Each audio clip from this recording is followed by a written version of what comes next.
बूढ़े बैल ने बताया, अगर ये 3 बातें जान गए तो औलाद पर कभी संकट और गरीबी का दूर दूर तक नाता नहीं रहता। प्रिय दर्शकों, ये कथा बहुत ही मोटिवेशनल है जो आपके जीवन में अत्यंत महत्वपूर्ण हिस्सा निभाएगी। तो प्रिय दर्शकों, समय न नष्ट करते हुए कहानी आरंभ करते हैं। एक गांव में पंडित जी रहते थे जिनका नाम था दीनदयाल। जैसा उनका नाम वैसी ही उनकी सादा और संतोषी जीवन शैली थी। पंडित जी का हर दिन भक्ति और सेवा में बीतता था। अमावस्या और पूर्णिमा के शुभ अवसरों पर गांव के लोग उन्हें अपने घर बुलाकर यथाशक्ति दान देते, दाल, चावल, आटा और कभी कभी थोड़े बहुत पैसे। अगर कोई सत्संग या कथा का अवसर होता तो पंडित जी निस्वार्थ भाव से सत्यनारायण कथा सुनाते। अगर कोई निर्धन उन्हें बुलाता तो वे केवल अन्नदान लेकर ही संतुष्ट हो जाते, और यदि कोई समर्थ होता तो कुछ पैसे भी दे देता। उनका परिवार छोटा था, पत्नी श्यामा, एक बेटा और एक बेटी। 4 प्राणियों का परिवार किसी तरह गुजर बसर कर रहा था। समय कठिन होता जा रहा था और धीरे धीरे गांव में लोग उन्हें बुलाना बंद कर चुके थे। न कथा का बुलावा आता, न दान मिलने की कोई आशा। पंडित जी खाली झोला लिए घर लौट आते। एक दिन उनकी धर्मपत्नी श्यामा ने बड़े प्रेम से कहा, पंडित जी, सुना है हमारे राजा बहुत दानवीर हैं, आप उनसे मिलने जाइए। शायद वे आपकी कोई सहायता कर दें या कुछ काम दे दें। भला इस पंडिताई में क्या रखा है जब 2 समय का भोजन जुटाना भी मुश्किल हो रहा है। पंडित जी ने मन में गंभीर विचार किया और कहा, श्यामा, तुम समझती नहीं, राजा के दरबार में पहुंचना हमारे लिए सहज नहीं है। न जाने हमें अंदर जाने भी देंगे या नहीं, और यदि कोई भूल चूक हो गई तो राजा हमें दंड दे देंगे। भला हम जैसे मामूली पंडित का दरबार में क्या काम। समय बीतता गया लेकिन परिस्थिति नहीं बदली। पंडित जी के घर का चूल्हा ठंडा रहने लगा। एक दिन पूर्णिमा के पवित्र दिन पंडित जी किसी पुराने यजमान के घर दान लेने गए। उन्होंने बड़े विनम्र भाव से पूछा, भैया, क्या आज पूर्णिमा के शुभ अवसर पर कुछ दान मिलेगा। लेकिन उस यजमान, जो गांव के ठाकुर थे, ने कहा, पंडित जी, हमने तो इस बार दूसरे पंडित जी को दान दे दिया है। वे ही अब पूरे गांव में दान पुण्य ले जाते हैं, आप तो कहीं दिखते ही नहीं। पंडित जी के मन में निराशा छा गई। उन्होंने सोचा, यह कौन नया पंडित है जिसने हमारे पेट पर लात मार दी। फिर भी पंडित जी ने बिना क्रोध किए विनम्रता से कहा, ठीक है भैया, हम चलते हैं। ठाकुर की पत्नी ने दरवाजे से यह सब सुना और तुरंत अपने पति से बोली, ब्राह्मण को खाली हाथ लौटाना उचित नहीं है।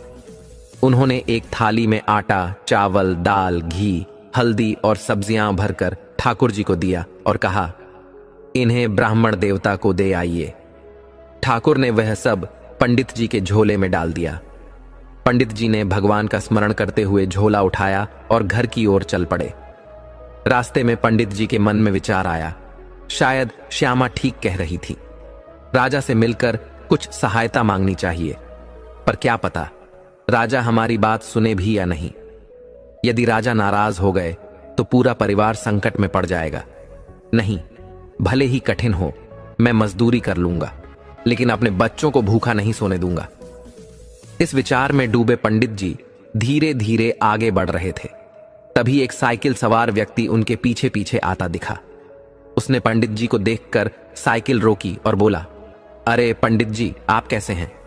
पंडित जी ने हैरानी से उसकी ओर देखा और कहा, भैया, तुम कौन हो, मुझे पहचान नहीं आ रहे हो। वह व्यक्ति हंसते हुए बोला, पंडित जी, क्या आपने मुझे पहचाना नहीं। मैं श्यामू हूं, ठाकुर राम प्रसाद का बेटा। याद है जब मुझे बहुत तेज पेट दर्द हुआ था, तब आप हमारे गांव आए थे। आपने जो जड़ी बूटी दी थी उससे मेरा दर्द ठीक हो गया था। उसी दिन से मैं आपका भक्त हूं। पंडित जी ने मुस्कुराते हुए कहा, अच्छा अच्छा, तो तुम श्यामू हो। बहुत दिन बीत गए उस बात को, तब तुम कोई 15-16 साल के रहे होंगे। श्यामू ने आदर से कहा, पंडित जी, आप साइकिल पर बैठ जाइए, मैं भी आपके गांव की ओर जा रहा हूं, आपको वहीं छोड़ दूंगा। पंडित जी स्नेहपूर्वक श्यामू की साइकिल पर बैठ गए और दोनों गांव की ओर चल पड़े। पंडित जी ने संकोच से श्यामू से पूछा, बेटा, तुम आजकल क्या काम करते हो। श्यामू ने आदरपूर्वक उत्तर दिया, पंडित जी, हमने शहर में एक पान की दुकान खोली है, वही पान बेचते हैं और अच्छी कमाई हो जाती है। ऊपर से हमारे पास खेत भी हैं। अम्मा बाबूजी का इकलौता बेटा हूं, सो प्रभु की कृपा से सब कुछ ठीक चल रहा है। बस अब शादी की तैयारी हो रही है। जैसे ही अम्मा बाबूजी को कोई अच्छी लड़की पसंद आएगी, शादी तय हो जाएगी। आप तो हमारे विवाह में जरूर चलिएगा। पंडित जी ने प्रसन्नता से कहा। अरे हाँ बेटा, हम जरूर आएंगे। तुम्हारा विवाह हम ही करवाएंगे, लेकिन हमारी दक्षिणा भी ठीक ठाक होनी चाहिए। श्यामू हंसते हुए बोला, पंडित जी आप चिंता न करें, हम पान की दुकान से अच्छी आमदनी कर लेते हैं, दक्षिणा भी भरपूर देंगे। हमारे पास धन का अभाव नहीं और कंजूसी हमसे कोसों दूर है। थोड़ी देर बाद पंडित जी गंभीर होकर बोले, बेटा एक बात कहनी है, कोई ऐसा काम दिलवा दो जिसमें नशा ना हो और जिससे 4 पैसे मिल जाएं। इस दान पर निर्भर रहकर घर नहीं चलता, हमारा मन अब नौकरी करने का है। श्यामू ने सहर्ष कहा, पंडित जी हमारे शहर में बहुत से व्यापारी हैं, मैं उनसे बात करके आपको किसी दुकान में काम दिलवा दूंगा। आप दुकान पर काम भी करेंगे और अमावस्या पूनम के दिन अपनी पंडिताई भी करते रहेंगे। इससे आपकी गृहस्थी आसानी से चल जाएगी। पंडित जी ने राहत की सांस लेते हुए कहा, ठीक है बेटा, तुम जरूर किसी से बात करना, कल से ही हम काम शुरू कर देंगे। बातों बातों में दोनों गांव पहुंच गए। पंडित जी ने अपने घर के पास पहुंचकर कहा, बेटा हमें यहीं उतार दो, अब हम घर चले जाएंगे। श्यामू ने पंडित जी को साइकिल से उतारा और आदर पूर्वक नमस्कार करते हुए बोला, पंडित जी जैसे ही किसी व्यापारी से बात होगी मैं आपको खबर भेज दूंगा। पंडित जी ने प्रसन्नता से सिर हिलाया और श्यामू का धन्यवाद किया। श्यामू साइकिल लेकर अपने काम पर चला गया और पंडित जी घर के अंदर प्रवेश कर गए। जैसे ही पंडित जी घर पहुंचे, उनकी पत्नी श्यामा ने दरवाजे से ही उनका झोला पकड़ लिया। उसे विश्वास था कि अमावस्या के दिन भरपूर अन्न मिलेगा और आज बच्चे तृप्त होकर भोजन करेंगे। उनकी बेटी समझदार थी, लेकिन बेटा अभी केवल 12 साल का था और अक्सर खाने के लिए जिद करता था। जब श्यामा ने झोला हाथ में लिया तो उसे हल्का लगा। उसने पंडित जी के चेहरे की ओर देखा और चिंतित होकर पूछा, क्या बात है पंडित जी, आज कुछ नहीं मिला क्या?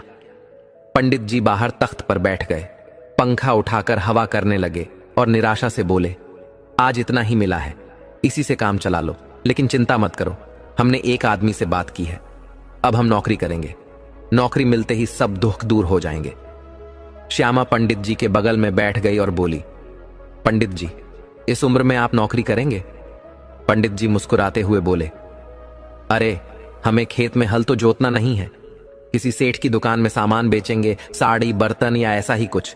भगवान की कृपा से सब ठीक हो जाएगा, तुम चिंता मत करो, कुछ दिनों के दुख के बाद सुख ही सुख होगा। श्यामा मुस्कुराते हुए उठी और बोली, अच्छा ठीक है, मैं आपके लिए पानी लेकर आती हूं। वह आंखों में आंसू लिए घर के मंदिर में गई और दुर्गा मां की मूर्ति के सामने हाथ जोड़कर बोली, हे मां, हम नित्य आपकी पूजा करते हैं, लेकिन आपको हमारी गरीबी दिखाई नहीं देती? क्या आप केवल अमीरों की माता हैं? हमारे बच्चे भूखे रहते हैं, हम पति पत्नी तो भूख सह लेते हैं, लेकिन बच्चे नहीं सह पाते। कृपा कीजिए मां, यदि हमारी भक्ति में थोड़ी भी शक्ति है तो हमारा भाग्य बदल दीजिए। अभी वह प्रार्थना कर ही रही थी कि दुर्गा मां की मूर्ति पर चढ़ा हुआ एक फूल उसकी हथेली में आ गिरा। ऐसा लगा मानो मां ने आशीर्वाद दिया हो। श्यामा की आंखों में विश्वास जाग उठा। उसने मां दुर्गा के चरणों में प्रणाम कर कहा, मां, अब मुझे विश्वास है कि पंडित जी की नौकरी अवश्य लगेगी। फिर वह रसोई में जाकर पानी और गुड़ का कटोरा लेकर पंडित जी के पास आई और बोली, लीजिए पंडित जी, थोड़ा गुड़ और पानी ले लीजिए, अब मैं खाना बनाने जा रही हूं, रात को हम सब मिलकर भोजन करेंगे। पंडित जी ने गुड़ खाते हुए कहा, आज तो हमारा पेट भरा हुआ है, श्यामू ने आते वक्त अच्छा खासा नाश्ता करवा दिया था, इसलिए अब खाना नहीं खाऊंगा, तुम बच्चों के साथ मिलकर खा लेना। श्यामा ने मुस्कुराते हुए कहा, पंडित जी हमें बेवकूफ मत बनाइए, जो भी मिला है उसे हम सब मिल बांट कर खाएंगे। कल से आप नौकरी करने जा ही रहे हैं, जब काम से लौटेंगे तब हम अच्छे से भरपेट भोजन करेंगे, लेकिन आज जो है उसी में संतोष करेंगे। पंडित जी ने श्यामा के चेहरे को निहारते हुए मन में सोचा, इस नारी ने मेरे जीवन में कितनी कठिनाइयां देखी हैं, लेकिन फिर भी इसका साथ और मुस्कान कभी कम नहीं हुई। यही तो मेरी सच्ची शक्ति है। रात में पंडिताइन ने प्रेम पूर्वक भोजन बनाकर बच्चों को भरपेट खिलाया, लेकिन स्वयं और पंडित जी ने बस थोड़ा थोड़ा ही खाया। रात ढल चुकी थी, पंडित जी खटिया पर लेट गए। उनकी पत्नी श्यामा स्नेहपूर्वक उनके पैरों को दबाते हुए पूछने लगी, पंडित जी, क्या सच में आप नौकरी करेंगे? पंडित जी ने माथे पर हाथ रखकर गंभीरता से कहा, हाँ पंडिताइन, अब हमें नौकरी करनी होगी। दान से मिले चावल से बच्चों का पेट नहीं भरता। कल शहर जाकर कोई काम ढूंढेंगे। यदि सेठ भला हुआ तो एडवांस लेकर राशन पानी लाएंगे, और यदि कंजूस मिला तो उधार में ही सही, पर कुछ लाएंगे। बच्चों को भूखा नहीं रहने देंगे। पंडिताइन बच्चों के पास जमीन पर लेट गई। सोने का प्रयास किया, लेकिन मन में चिंताएं थीं। थोड़ी देर में वह गहरी नींद में चली गई, पर पंडित जी रात भर करवटें बदलते रहे, विचारों में खोए रहे कि कैसे बच्चों के लिए अच्छा जीवन सुनिश्चित करें। सुबह 4 बजते ही पंडित जी उठ गए। धोती और अंगोछा उठाकर नदी किनारे स्नान करने चले गए। उनके मन में प्रभु के प्रति अटूट विश्वास था। स्नान के बाद पंडित जी घर लौटकर पूजा कक्ष में भगवान का ध्यान करने बैठ गए। आरती के समय जब घंटी की मधुर ध्वनि गूंजी, तब पंडिताइन की आंख खुली। वह उठकर बाहर आई और देखा कि पंडित जी पूजा कर रहे थे। वह चिंतित होकर पूछने लगी, पंडित जी, आप रात भर सोए नहीं? पंडित जी ने मुस्कुराते हुए कहा, अरे नहीं पंडिताइन, हम सोए थे, बस आज जल्दी उठ गए क्योंकि हमें शहर जाना है। पूजा जल्दी समाप्त कर ली है। पंडिताइन ने शक भरी नजरों से देखा, लेकिन कुछ नहीं कहा। पंडित जी ने हंसते हुए कहा, हमने गाय का दूध निकाल लिया है, अब तुम अदरक की चाय बना दो, पीकर हम निकलेंगे। पंडिताइन बोली, 2 मिनट दीजिए, मैं स्नान कराती हूं। पंडित जी ने रोकते हुए कहा, इतना समय नहीं है पंडिताइन, हमें पैदल ही शहर जाना है और रास्ता लंबा है। पंडिताइन ने चूल्हे पर गुड़ की चाय चढ़ा दी और गिलास में छानकर पंडित जी को दी। वह बोली, सिर्फ चाय पीकर चले जाएंगे? पंडित जी ने शांत भाव से कहा, हां, हमारे पास 10 पैसे हैं, रास्ते में भूख लगी तो कुछ खा लेंगे, तुम चिंता मत करो। चाय पीने के बाद पंडित जी ने झोला और लाठी उठाई, गले में अंगोछा डाला और बोले, देखो हम शहर जा रहे हैं, बच्चों को अच्छे से खाना बना देना, कल का कुछ बचा है ना? पंडिताइन ने सिर हिलाते हुए हामी भरी। पंडित जी ने दरवाजे से बाहर निकलते हुए कहा, जल्दी लौट कर आऊंगा। पंडिताइन का मन दुख से भर गया। उसने सोचा, रात भर इन्हें नींद नहीं आई और अब यह अकेले शहर जा रहे हैं। वह जल्दी से धोती और लौटा लेकर नदी पर स्नान के लिए चली गई। लौटकर सीधा मंदिर में गई और दुर्गा मां की मूर्ति के सामने बैठकर अश्रुपूरित नेत्रों से बोली, हे मां, क्या हमारी परीक्षा ही लिखी है? और लोग भी हैं दुनिया में, उनकी परीक्षा क्यों नहीं लेती? हमारे छोटे छोटे बच्चे भूखे रहते हैं। पंडित जी इतना तप और भक्ति करते हैं, फिर भी उन्हें नौकरी ढूंढनी पड़ती है। यदि आज आपने कृपा नहीं की तो मैं अब आपकी पूजा नहीं करूंगी। इतना कहकर पंडिताइन उठ खड़ी हुई और दृढ़ स्वर में बोली, जब तक हमारे अच्छे दिन नहीं आएंगे तब तक आपकी पूजा नहीं होगी। घर के कामों में लगते हुए भी दिन भर उसका मन पंडित जी में ही लगा रहा। बच्चों को स्नान कराकर उसने खाना खिलाया और पाठशाला भेज दिया।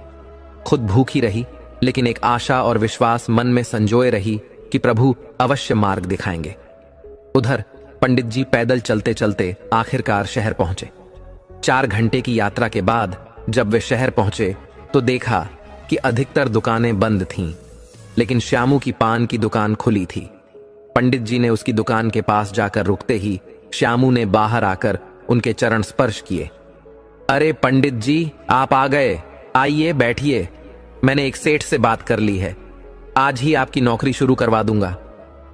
पंडित जी ने प्रसन्नता से कहा, ठीक है बेटा, आज से ही हम काम शुरू कर देंगे। कुछ देर बाद सेठ दुकान पर आया।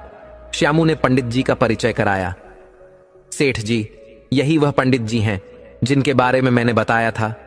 सेठ ने पंडित जी को ऊपर से नीचे तक देखा और पूछा, क्या आपने पहले कभी किसी दुकान में काम किया है? पंडित जी ने विनम्रता से उत्तर दिया, नहीं सेठ जी, हम पंडित हैं। कथा, पूजा पाठ और विवाह के अनुष्ठान करके जो दान दक्षिणा मिलती है उसी से हमारा जीवन चलता है। हमने आज तक नौकरी नहीं की है, यह हमारी पहली नौकरी होगी। सेठ जी ने थोड़ी असमंजस में श्यामू की ओर देखा और बोले, श्यामू, बुरा मत मानना, लेकिन हमें ऐसा व्यक्ति चाहिए जिसे काम का पहले से अनुभव हो। हमारी दुकान में बड़े बड़े पैसों का हिसाब किताब करना पड़ता है। पंडित जी भले ही पूजा पाठ में निपुण हों, लेकिन वे इस प्रकार के काम को संभाल नहीं पाएंगे। हमें क्षमा करें, पर मैं इन्हें नौकरी नहीं दे सकता। पंडित जी यह सुनकर उदास हो गए, लेकिन उन्होंने कुछ नहीं कहा।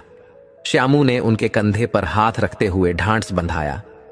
पंडित जी, आप चिंता मत कीजिए, मैं और कोशिश करता हूं। किसी और दुकान में बात करते हैं, कहीं ना कहीं तो आपका काम बन ही जाएगा। श्यामू पंडित जी को लेकर पूरे बाजार में हर दुकान पर गया, लेकिन कोई भी पंडित जी को काम देने को तैयार नहीं हुआ। किसी दुकान में पहले से नौकर काम कर रहे थे, तो कहीं मालिक के बच्चे ही काम संभाल रहे थे। अंततः पंडित जी को किसी भी जगह नौकरी नहीं मिली। मायूस होकर पंडित जी ने श्यामू से कहा, श्यामू, हमारा तो भाग्य ही खराब है। हमने सोचा था कि नौकरी करके अपने बच्चों का पेट भरेंगे, लेकिन अब क्या करें। लगता है हमें किसी भी तरह यह कठिन समय काटना ही पड़ेगा। और अब तो हमारे घर में अन्न का भी अभाव हो गया है। जो भोजन बचा था वह रात में समाप्त हो गया और आज सुबह भी कुछ नहीं बचा। अब बच्चों को क्या खिलाएंगे। पंडित जी ने निराश होकर कहा, श्यामू, लगता है आज हमें और हमारे परिवार को भूखा सोना पड़ेगा। श्यामू ने पंडित जी के कंधे पर हाथ रखते हुए दृढ़ता से कहा, नहीं पंडित जी, आपके परिवार को भूखा नहीं सोने दूंगा। चलिए मेरे साथ। श्यामू पंडित जी को पास की एक राशन की दुकान पर ले गया। वहां से उसने दाल, चावल, आटा, घी, तेल, गुड़ और चीनी, जो भी जरूरी सामान था, सब कुछ खरीद कर पंडित जी को दे दिया। उसने कहा, लीजिए पंडित जी, यह राशन 2-3 दिन चलेगा। तब तक मैं कुछ और इंतजाम करने की कोशिश करूंगा। यदि कोई नौकरी मिल गई तो आपको खबर दूंगा। आप चिंता मत कीजिए। पंडित जी ने कृतज्ञता से कहा, बेटा, तुमने आज हमारी बहुत सहायता की है। हम वादा करते हैं कि तुम्हारा यह उपकार कभी नहीं भूलेंगे और तुम्हारा आर्ण अवश्य चुकाएंगे। श्यामू ने मुस्कुराते हुए कहा, पंडित जी, कैसी बात करते हैं। यह तो हमारा सौभाग्य है। आपकी वजह से ही तो आज मैं जीवित हूं। इसमें कोई एहसान कैसा। पंडित जी ने कहा, देखो बेटा, हमें ऐसा ही लग रहा है जैसे तुमने हमें दान दिया हो। श्यामू ने सादगी से उत्तर दिया, पंडित जी, आप भी तो सबसे दान ग्रहण करते हैं। बस समझ लीजिए, यह भी उसी भावना से दिया गया है। पंडित जी ने उसे हजारों आशीर्वाद देते हुए राशन का झोला उठाया और अपने घर की ओर रवाना हो गए। रात में पंडिताइन ने सारे काम खत्म करने के बाद खटिया पर लेटकर कुछ देर विश्राम किया। नींद में वह एक अद्भुत स्वप्न देखती है। स्वप्न में एक अत्यंत सुंदर स्त्री प्रकट होती है, जिसने लाल रंग की साड़ी पहन रखी है और गहनों से सजी हुई है। उसके मुख पर एक मोहक मुस्कान है। उसे देखते ही पंडिताइन के हृदय में असीम शांति और आनंद का संचार होता है। पंडिताइन स्वप्न में ही बोल उठती है, माता जी, आप कौन हैं?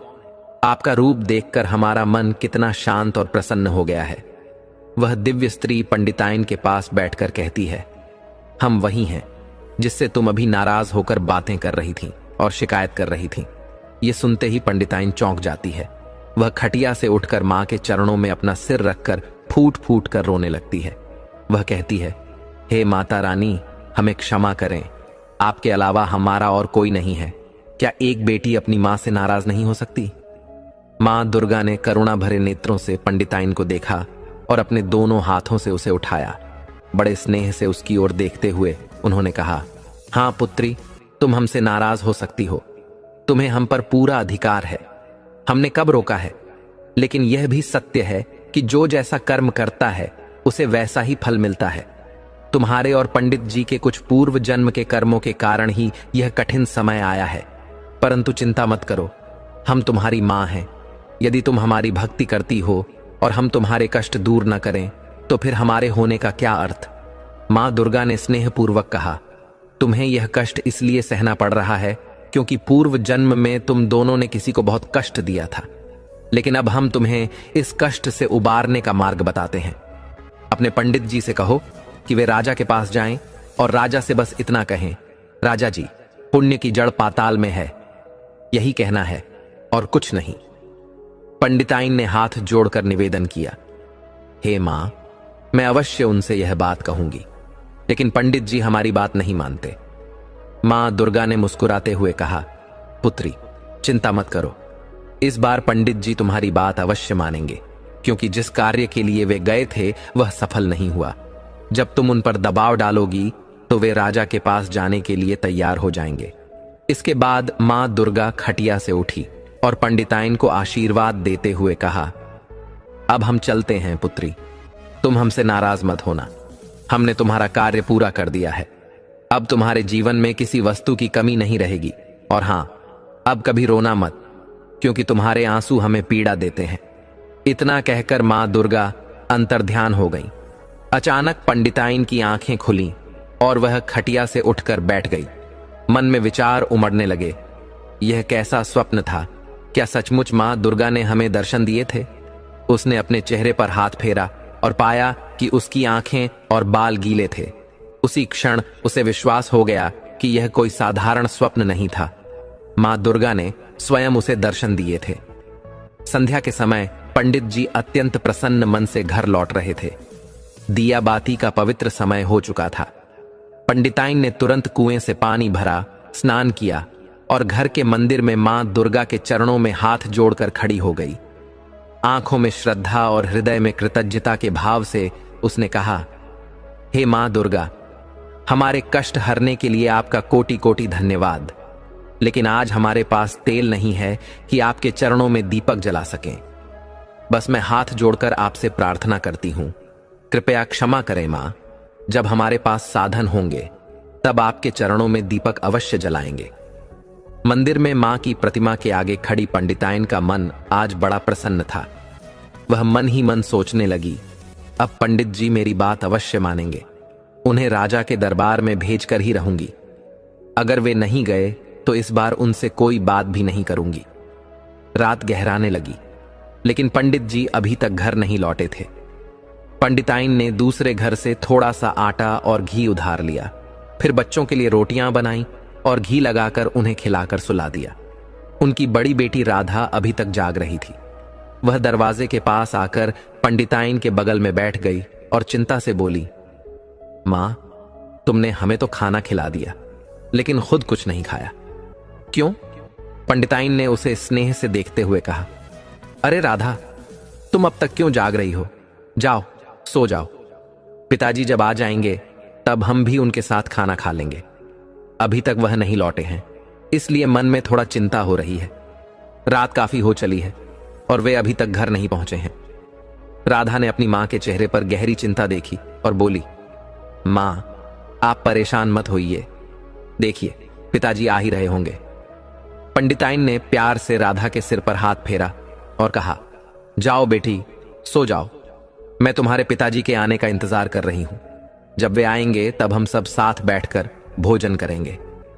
मां बेटी दरवाजे के पास बैठी प्रतीक्षा कर रही थी कि अचानक राधा ने दूर से किसी को आते देखा। उसने उत्साहित होकर कहा, मां, देखो, पिताजी आ रहे हैं। पंडिताइन ने जब सामने सड़क की ओर देखा और पंडित जी को आते पाया तो उसका मन प्रसन्नता से भर गया। उसकी सारी चिंता समाप्त हो गई।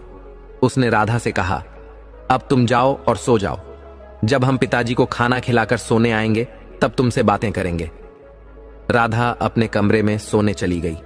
धीरे धीरे पंडित जी घर में प्रवेश करते हैं और अपनी पत्नी को जागते हुए देखकर आश्चर्य से पूछते हैं, अरे, तुम अब तक जाग रही हो? पंडिताइन ने स्नेह से कहा, मुझे लगा था कि आज आपको देर हो गई है, इसीलिए इंतजार कर रही थी। पंडित जी ने उत्तर दिया, हां, देर तो हो गई और रास्ते में सोच रहा था कि बच्चे भूखे तो नहीं सो गए होंगे। तभी पंडिताइन की नजर पंडित जी के दोनों हाथों में बड़े बड़े झोलों पर पड़ी, जो खाने पीने के सामान से भरे हुए थे। लेकिन पंडित जी के चेहरे पर कोई विशेष प्रसन्नता नहीं थी। पंडिताइन ने झोले पंडित जी के हाथों से ले लिए और पूछा, आज खाने को कुछ नहीं होगा तो बच्चे भूखे ही सो गए होंगे? पंडित जी ने मुस्कुराते हुए उत्तर दिया, नहीं नहीं, मैंने सामने वाली पंडिताइन से थोड़ा आटा और घी ले लिया था। रोटियां बनाकर बच्चों को घी के साथ खिला दिया है। वे भरपेट खाकर सो गए हैं। पंडिताइन ने गंभीरता से कहा, मुझे पता है कि आपको आज कोई काम नहीं मिला। पंडित जी हैरानी से अपनी पत्नी का चेहरा देखते हुए बोले, तुम्हें कैसे पता चला कि मुझे कोई काम नहीं मिला? पंडिताइन ने हल्की मुस्कान के साथ कहा, पहले आप स्नान कर लीजिए, फिर मैं बताती हूं। पंडित जी बाहर आंगन में गए और स्नान करने लगे। उधर पंडिताइन ने चूल्हा जलाकर तवे पर रोटियां बनानी शुरू की। रसोई में जलती लकड़ियों का धुआं फैल गया। पंडिताइन सोचने लगी, अगर थोड़ा पैसा आ जाए तो बाहर एक पक्का कमरा बनवाएंगे और वहां चूल्हा चक्की लगवा देंगे। धुआं पंडित जी की आंखों में चला गया, जिससे उनकी आंखों से आंसू बह निकले। स्नान के बाद पंडित जी घर के भीतर आए और पंडिताइन की बातों को सुनकर हंसते हुए बोले, अगर पैसा आ ही गया तो हम एक पक्का मकान बनवाएंगे और अपने बच्चों के लिए अलग अलग कमरे भी। चूल्हे की जगह कोयले वाली अंगीठी रख देंगे। पंडिताइन यह सुनकर हल्के से मुस्कुराई। पंडित जी ने भोजन किया, फिर पंडिताइन ने भी खाकर बर्तन समेटे और अपने कमरे में चली आई। पंडित जी अपनी खाट पर बैठे कुछ विचार कर रहे थे, तभी पंडिताइन उनके पास आकर बैठ गई। वह स्नेह से उनके पैर दबाने लगी और बोली, पंडित जी, हम आपसे एक बात कहना चाहते हैं। अगर आपने हमारी बात मान ली तो समझिए कि हमारी किस्मत खुल जाएगी। पंडित जी ने पत्नी की ओर देखते हुए पूछा, क्या कहना चाहती हो? पंडिताइन ने गंभीर स्वर में कहा, आज दोपहर में मैंने एक सपना देखा। मां दुर्गा ने स्वयं मुझे स्वप्न में दर्शन दिए और एक मार्ग सुझाया। पंडित जी ने धैर्य से कहा, अगर तुम्हारा सपना सच हो गया तो इसमें कोई हानि नहीं है। बताओ तुम्हें क्या कहना है? पंडिताइन ने दृढ़ स्वर में कहा, मां दुर्गा ने मुझसे कहा है कि आपको राजा के दरबार में जाना होगा। वहां जाकर बस इतना कहना है, राजा जी, पुण्य की जड़ पाताल में है। यही कहना है और कुछ नहीं। पंडित जी ने गहरी सांस ली और बोले, तुम हमेशा राजा के पास जाने की बात करती हो, लेकिन क्या राजा हमारी बात सुनेगा? पंडिताइन ने विनम्रता से कहा, पंडित जी, ये मां दुर्गा का आदेश है, कृपया मेरी बात मान लीजिए। एक बार राजा के पास जाकर देखिए, शायद हमारी किस्मत बदल जाए। पंडित जी ने मन में हल्की झुंझलाहट के साथ कहा, तुम हमेशा राजा के पास जाने की जिद करती रहती हो। हम राजा के पास नहीं जाएंगे। हमारा काम पूजा पाठ है, दरबार में जाकर क्या करेंगे? पंडिताइन ने पंडित जी के पैर दबाते हुए गुस्से में कहा, हम झूठ नहीं बोल रहे, यह माता रानी का सपना था। अगर आप एक बार राजा जी के पास चले भी गए तो क्या बिगड़ जाएगा? धरती तो नहीं पलट जाएगी। जाइए और देखिए, यदि कुछ बनता है तो अच्छा है, नहीं बनता तो कोई बात नहीं। मैं वादा करती हूं, अगर आप इस बार नहीं गए तो फिर कभी यह बात नहीं कहूंगी। पंडित जी ने अपनी पत्नी की नाराजगी भांपते हुए मुस्कुराकर कहा, वैसे पंडिताइन, जब तुम नाराज होती हो तब तुम्हारा चेहरा और भी खिल जाता है। पंडिताइन ने झेंपते हुए उनका हाथ झटका और कहा, छोड़िए भी, जब मेरी बात नहीं माननी तो मुझसे बात भी मत कीजिए। जैसे ही पंडिताइन घूंघट संभालते हुए बच्चों के पास लेटने जाने लगी, पंडित जी ने उसका हाथ पकड़कर अपने पास बिठा लिया और कहा, अच्छा बाबा, मान ली तुम्हारी बात, हम राजा के पास जाएंगे, लेकिन यह तो बताओ वहां जाकर हमें कहना क्या है? पंडिताइन ने संतोष भरी मुस्कान के साथ कहा, माता रानी ने कहा है आपको राजा जी से बस इतना कहना है, राजा जी, पुण्य की जड़ पाताल में है और कुछ नहीं कहना है। पंडित जी ने थोड़ी देर सोचा, फिर बोले, ठीक है, अगर यह माता का आदेश है तो कुछ अच्छा ही होगा। हम राजा के दरबार में जरूर जाएंगे। अब जाओ, सो जाओ और हमें भी सोने दो। पंडिताइन का चेहरा प्रसन्नता से खिल उठा। दोनों खुशी खुशी सो गए। पंडित जी ने मुस्कुराते हुए पूछा, अब तो मुझसे नाराज नहीं हो, है ना? पंडिताइन ने हंसते हुए कहा, नहीं नहीं, हम नाराज नहीं हैं। हम तो बस बच्चों के लिए परेशान रहते हैं। अगर हमें 2 दिन भी भूखा रहना पड़े तो कोई बात नहीं, लेकिन बच्चों को भूखा नहीं देख सकते, इसलिए ही आपसे जिद करती हूं। पंडित जी ने गहरी सांस लेते हुए कहा, तुमने ठीक किया। चलो अब सो जाओ, सुबह जल्दी उठकर तैयार होंगे और राजा के दरबार चलेंगे। शायद यही माता रानी की इच्छा है, तभी तो हमें अब तक कोई काम नहीं मिला। अगले दिन पंडित जी सुबह 4 बजे उठ गए। अंधेरे में ही उन्होंने पानी भरकर आंगन में रख दिया। पंडिताइन भी उठी और पंडित जी के साथ स्नान कर लिया। कुनैं का पानी सुबह के समय गर्म होता था, जिससे स्नान करना सरल हो गया। स्नान के बाद पंडित जी ने पूजा पाठ किया और पंडिताइन श्यामा ने जल्दी जल्दी पराठे और सब्जी बना दी, क्योंकि जो राशन श्यामू ने दिया था उसमें सब्जियां भी थीं।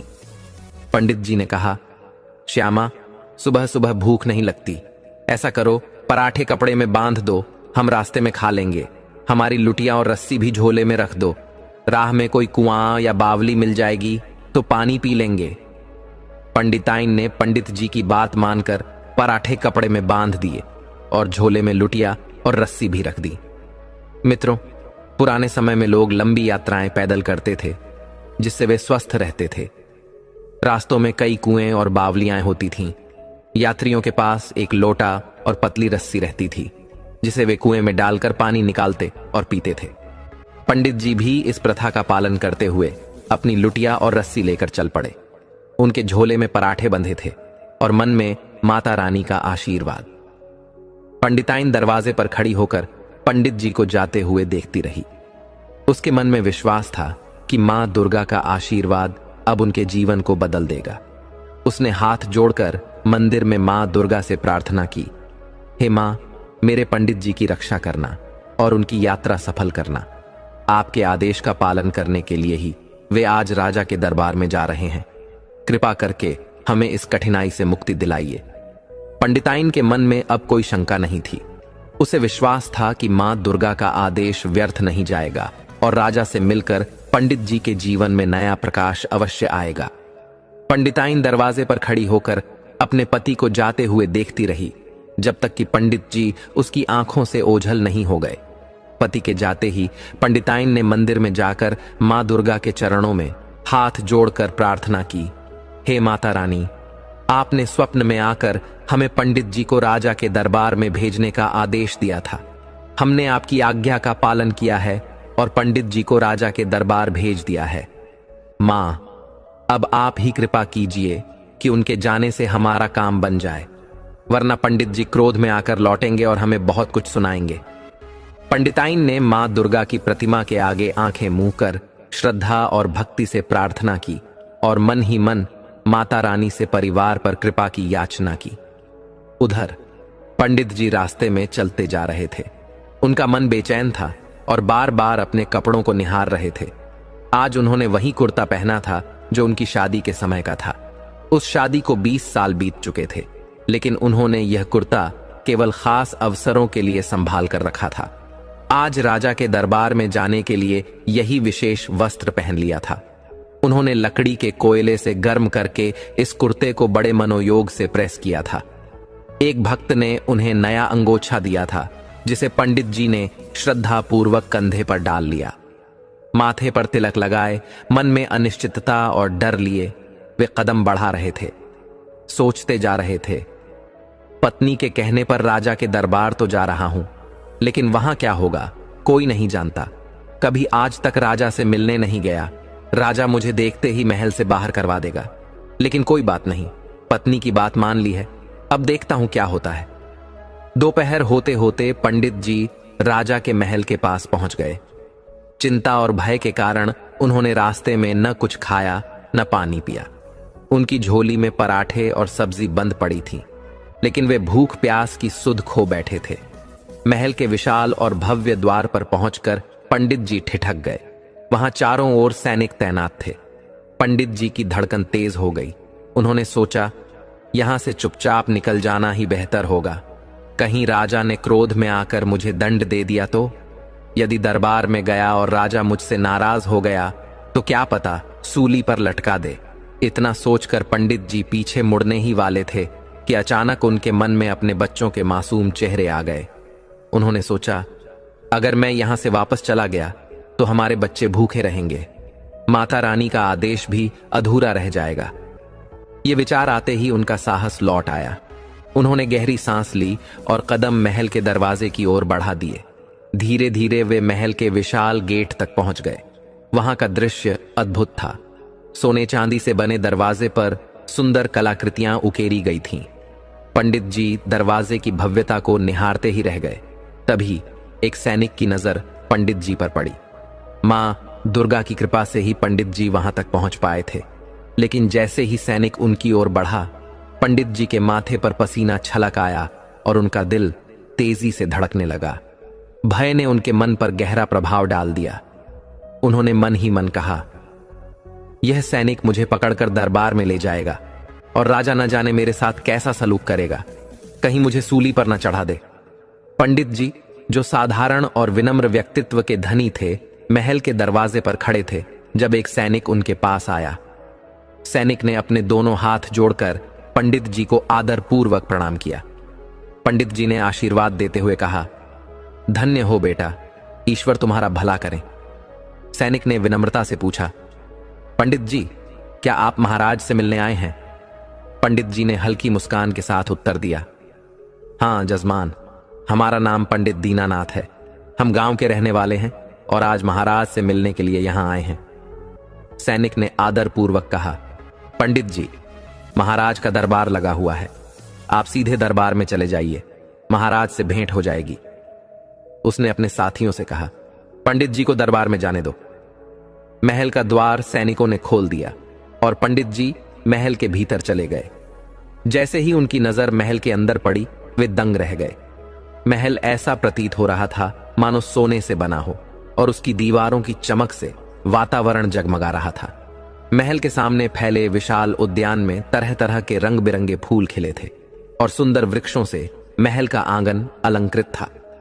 पंडित जी ने विस्मय से इस अद्भुत दृश्य को देखा। इतने भव्य स्थान पर पहली बार आने का अनुभव उनके लिए अविस्मरणीय था। तभी एक और सैनिक पंडित जी के पास आया और हाथ जोड़कर प्रणाम करते हुए बोला, पंडित जी, महाराज का दरबार महल के बाहर लगा है, आप इस मार्ग से चलिए, आपको महाराज के दरबार तक पहुंचा देंगे। पंडित जी धीरे धीरे चलते हुए महाराज के दरबार की ओर बढ़े, लेकिन जैसे ही दरबार के पास पहुंचे, उनके कदम ठिठक गए। सामने राजा का विशाल सिंहासन था जो ऊंचाई पर स्थित था। सिंहासन के नीचे दरबारी और मंत्रीगण विराजमान थे। राजा को देखने के लिए पंडित जी को अपनी गर्दन ऊपर उठानी पड़ रही थी। पंडित जी थोड़ी देर द्वार पर खड़े रहे। उनके मन में डर और संकोच का भाव था, लेकिन फिर उन्होंने माता रानी का स्मरण किया और सोचा, जब इतनी दूर आ ही गया हूं तो अब लौटने का कोई प्रश्न नहीं। मां दुर्गा का आशीर्वाद हमारे साथ है, जो होगा अच्छा ही होगा। पंडित जी ने अपने माथे का पसीना पोंछा और निडर होकर दरबार के भीतर प्रवेश कर गए। राजा वीरेंद्र प्रताप कुमार उस समय एक मुकदमे की सुनवाई कर रहे थे। पंडित जी ने थोड़ा पीछे हटकर खंभे के पास खड़े होकर इंतजार किया। मुकदमे की समाप्ति के साथ ही दरबार में महाराज की जय जयकार गूंज उठी। पंडित जी खंभे से बाहर आए और दरबार में प्रवेश किया। उनके सफेद धोती कुर्ते, कंधे पर डाले अंगोछे और माथे पर चमकते चंदन के तिलक ने सबका ध्यान आकर्षित किया। पंडित जी की आंखें संकोच से झुकी थीं और वे बार बार अपना पसीना पोंछ रहे थे। राजा ने पंडित जी की ओर देखा और उनसे कहा, पंडित जी, स्वागत है, आप कैसे हैं और यहां आने का क्या कारण है? पंडित जी ने हल्की मुस्कान के साथ उत्तर दिया, महाराज, सब आपकी कृपा से ठीक है, हम भी ठीक हैं। राजा ने आगे पूछा, पंडित जी, क्या कोई समस्या है जिसके लिए आप यहां आए हैं? पंडित जी ने मन ही मन मां दुर्गा का स्मरण किया और निडर होकर बोले, राजा जी, आपकी कोई समस्या हो तो बताइए, लेकिन मैं आपसे केवल एक बात कहने आया हूं, पुण्य की जड़ पाताल में है। जैसे ही पंडित जी ने यह वाक्य कहा, उनके भीतर एक अद्भुत निडरता आ गई। मां दुर्गा का आशीर्वाद उन पर था और वे अपनी बात कहने के बाद शांत खड़े रहे। राजा ने पंडित जी की ओर ध्यानपूर्वक देखा और उनके शब्दों पर गहराई से विचार किया। बिना कोई प्रश्न किए राजा ने अपने मंत्री की ओर देखा और आदेश दिया, मंत्री जी, पंडित जी को तुरंत एक थैली अशर्फियां दे दी जाएं। मंत्री ने राजा की आज्ञा का पालन किया और सोने की अशर्फियों से भरी एक थैली पंडित जी के हाथों में दे दी। राजा से अनुमति पाकर पंडित जी ने हाथ जोड़कर विनम्रता से पूछा, महाराज, क्या अब हम जा सकते हैं? राजा ने मुस्कुराते हुए कहा, हां पंडित जी, जब आपकी कोई समस्या नहीं है तो आप जा सकते हैं। पंडित जी ने आशीर्वाद भरी मुस्कान के साथ राजा को प्रणाम किया और थैली को थामे हुए दरबार से बाहर निकले। ऐसा लग रहा था जैसे उनके कदम धरती पर नहीं पड़ रहे हों। उनके मन में असीम आनंद था। मां दुर्गा की कृपा से जो खुशी पंडित जी को आज प्राप्त हुई थी, वह जीवन में कभी महसूस नहीं हुई थी। शहर के बाजार में पहुंचकर पंडित जी ने सबसे पहले ढेर सारा राशन खरीदा, दाल, चावल, आटा, घी और मसाले। फिर उन्होंने अपने बच्चों के लिए सुंदर सुंदर कपड़े और चप्पलें ली। अपनी पत्नी श्यामा के लिए उन्होंने बड़ी श्रद्धा से रंग बिरंगी साड़ियां खरीदी और अपने लिए भी 2 जोड़ी कपड़े ले लिए। खरीदारी के बाद भी अशर्फियों की थैली भारी थी। पंडित जी ने संतोष की भावना के साथ मां दुर्गा को मन ही मन धन्यवाद दिया और तांगे वाले से कहा, भैया हमें हमारे गांव छोड़ दो, तुम्हारा कितना किराया होगा? तांगे वाले ने पंडित जी को आदर पूर्वक कहा, पंडित जी आप तो ब्राह्मण हैं, हम आपसे किराया कैसे ले सकते हैं? आपकी जो इच्छा हो दे दीजिए, हम आपको आपके गांव छोड़ देंगे। पंडित जी तांगे में बैठ गए और आराम से हिचकोले खाते हुए अपने गांव की ओर चल पड़े। उनके मन में अपार आनंद था। बचपन से लेकर 32 वर्ष की आयु तक ऐसा सुख उन्होंने कभी अनुभव नहीं किया था। गांव पहुंचते ही तांगे वाले ने पंडित जी को घर के पास उतारा। पंडित जी ने तांगे वाले को धन्यवाद देते हुए उसकी हथेली पर कुछ पैसे रखे। तांगे वाला प्रसन्न होकर बोला, पंडित जी जब भी शहर जाना हो हमें याद करिएगा। मेरा नाम रघु है और गांव के सभी लोग मुझे जानते हैं, बस किसी से भी पूछ लीजिए, मैं तुरंत आ जाऊंगा। पंडित जी ने रघु को आशीर्वाद दिया और झोलों से भरे हाथों के साथ घर की ओर बढ़े। उनके पड़ोसी दूर से यह सब देख रहे थे और आश्चर्य से भर उठे। पंडित जी को तांगे से उतरते और सामान से भरे झोले पकड़े देख पड़ोसियों ने सोचा, शायद राजा ने पंडित जी को नौकरी दे दी है, जरूर उनका काम बन गया है। पंडित जी के चेहरे पर संतोष और प्रसन्नता की झलक थी। घर पहुंचते ही उन्होंने दरवाजे के भीतर कदम रखा। श्यामा ने मुस्कुराते हुए उनका स्वागत किया और दरवाजा बंद कर दिया। पंडित जी ने आश्चर्य से पूछा, अरे दरवाजा क्यों बंद कर रही हो? श्यामा ने धीरे से कहा, आज पड़ोसी हमें देख रहे थे, कहीं नजर न लग जाए। सुना है नजर लगने से सारी खुशियां चली जाती हैं। पंडित जी ने हंसते हुए कहा, आज इतने दिनों बाद घर में हंसी की गूंज सुनाई दे रही है। मां दुर्गा की कृपा से यह सुख हमें मिला है और अब इसे कोई नहीं छीन सकता। फिर पंडित जी अपने बच्चों के पास बैठ गए और बोले, श्यामा देखो 2 झोलों में राशन है और बाकी में कपड़े। श्यामा ने एक एक करके सामान को रसोई में रखना शुरू किया। उसका मन आज अपार आनंद से भर गया था। उसे महसूस हुआ कि उनकी गरीबी अब समाप्त हो गई है और उसके बच्चे अब भूखे नहीं रहेंगे। पंडित जी की बेटी ने उत्साहित होकर कहा, पिताजी यह लहंगा और दुपट्टा बहुत सुंदर है। पंडित जी ने गर्व से उत्तर दिया, मुझे पता था कि यह रंग तुम्हें बहुत पसंद आएगा, इसलिए यही चुना। उनका बेटा भी प्रसन्न होकर बोला, पिताजी देखिए मुझ पर यह कुर्ता पायजामा कितना अच्छा लग रहा है। पंडित जी ने मुस्कुराते हुए श्यामा की ओर देखा और कहा, अब तुम भी यह साड़ी पहनकर हमें दिखाओ, हमने इसे तुम्हारे लिए बड़े प्यार से चुना है। श्यामा शर्माते हुए बोली, बच्चों के सामने ऐसी बातें करते हो, इसे कल धोकर और मां दुर्गा को अर्पित करने के बाद ही पहनूंगी। पंडित जी ने हंसते हुए कहा, ठीक है जैसा तुम्हारी इच्छा, अब जल्दी से भोजन बना दो, बहुत भूख लगी है, तब तक मैं स्नान कर लेता हूं। स्नान के बाद पंडित जी जब वापस आए तब रसोई से सुगंधित भोजन की महक पूरे घर में फैल रही थी। श्यामा ने आज विशेष रूप से आलू मटर टमाटर की सब्जी और गरम गरम पूरियां बनाई थीं। पंडित जी को पूरियां बहुत प्रिय थीं और उनकी मनभावन सुगंध से उनका हृदय प्रसन्न हो उठा। पंडित जी ने पूजा समाप्त की और रसोई में बैठकर अपने बच्चों को पास बुलाते हुए कहा, पंडिताइन जल्दी से गर्मागर्म पूरियां परोस दो, इनकी सुगंध से तो भूख और बढ़ गई है। श्यामा ने मुस्कुराते हुए सबके सामने थाली में पूरियां और सब्जी परोसी। पंडित जी, श्यामा और बच्चे प्रेम पूर्वक भोजन करने लगे। भोजन के दौरान पंडित जी ने प्रसन्न होकर कहा, पंडिताइन हम मिठाई भी लाए हैं, एक एक पेड़ा होना चाहिए, तभी भोजन का आनंद पूरा होगा।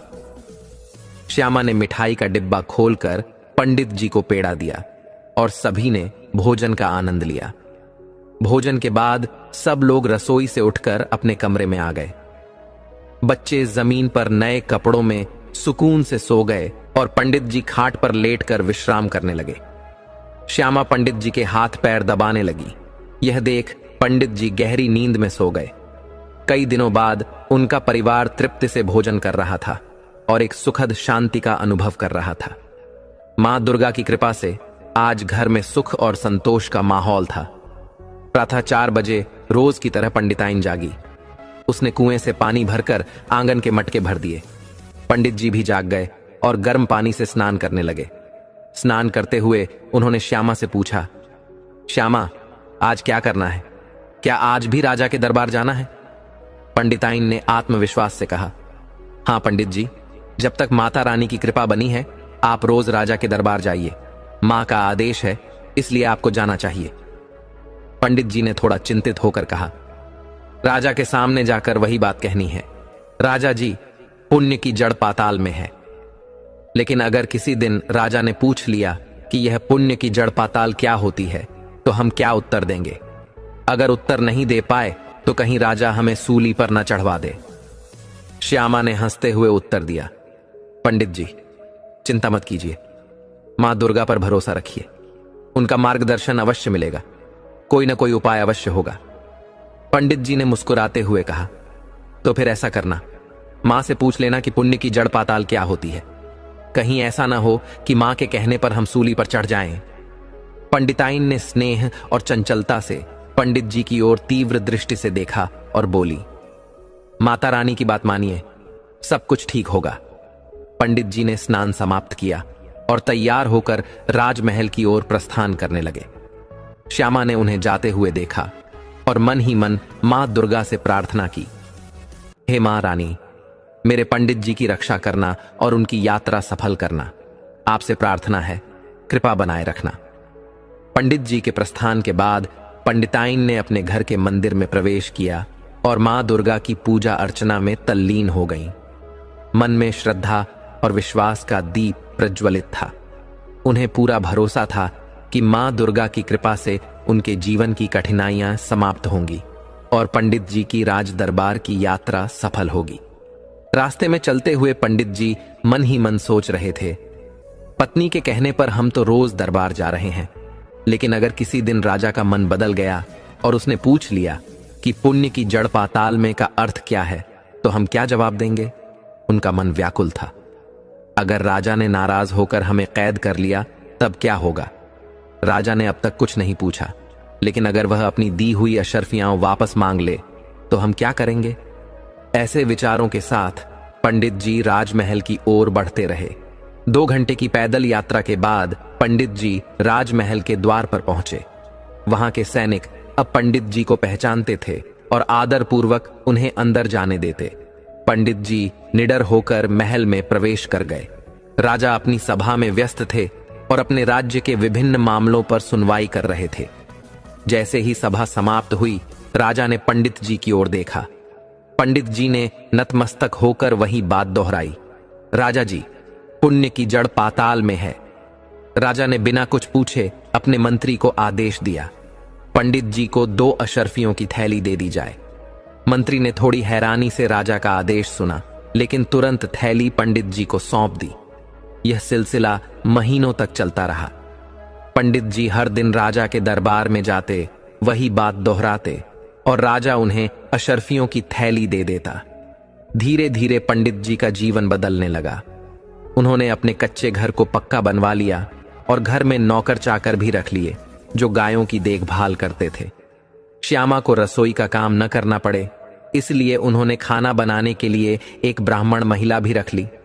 अब पंडित जी और उनका परिवार अच्छे भोजन का आनंद लेते और नर्म गद्दों पर सोते थे। लेकिन इस समृद्धि के बीच भी पंडित जी के मन में एक ही चिंता बनी रहती, अगर राजा ने कभी पूछ लिया कि पुण्य की जड़ पाताल में का मतलब क्या है, तो हम क्या जवाब देंगे? और अगर राजा ने सारी अशर्फियां वापस मांग ली तो हम कहां से लौट आएंगे?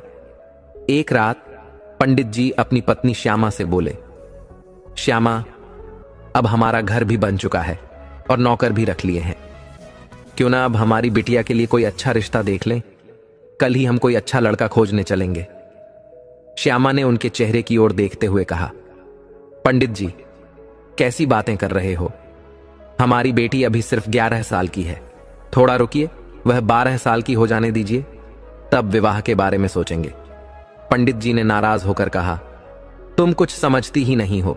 अभी राजा कृपा कर रहे हैं, लेकिन जिस दिन उनका मन बदल गया और वे पूछने लगे कि पुण्य की जड़ पाताल में क्या होती है, उस दिन हमारा यह सुख समाप्त हो जाएगा। और अगर राजा ने अशर्फियां देना बंद कर दिया तो समझ लो हमें सूली पर लटका देंगे और तुम भी जेल की हवा खाओगी।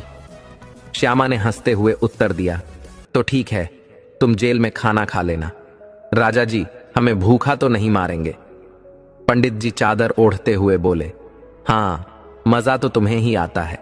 इसी मुसीबत में तुमने मुझे डाल दिया है। अगर हमें कुछ हो गया तो तुम खुशी से जश्न मनाना। श्यामा ने मुस्कुराते हुए कहा, आप क्यों चिंता करते हैं? माता रानी पर भरोसा रखिए, कुछ बुरा नहीं होगा। अब सो जाइए और हमें भी सोने दीजिए। पंडित जी गहरी सोच में थे, लेकिन थोड़ी देर बाद वे गहरी नींद में सो गए। श्यामा भी उनके पास सोने की कोशिश करती रही और अंततः सो गई। पंडित जी की यही दिनचर्या बन गई थी। वे रोज दरबार में जाते, वही वाक्य दोहराते, पुण्य की जड़ पाताल में है, और राजा उन्हें अशर्फियों की थैली सौंप देता। यह सिलसिला कई महीनों तक चलता रहा। इस बीच कुछ दरबारियों के मन में पंडित जी के प्रति ईर्ष्या जाग उठी। कुछ दरबारियों ने आपस में बातें करते हुए कहा, यह पंडित रोज आता है, कुछ नहीं करता, बस एक वाक्य कहता है और राजा उसे थैली भरकर अशर्फियां दे देता है। राजा भी कितना भोला है, कभी पूछता तक नहीं कि पुण्य की जड़ पाताल में का अर्थ क्या है। हमें तो लगता है राजा को इस बारे में पूछना चाहिए। उन्हीं में से कुछ दरबारी राजा से भी नाराज रहते थे। वे पंडित जी की किस्मत पर जलते और राजा को मूर्ख समझते थे। उसी समय राजा का बेटा राजकुमार वहां से गुजर रहा था। उसने दरबारियों की सारी बातें सुन ली, लेकिन किसी ने उसे देखा नहीं।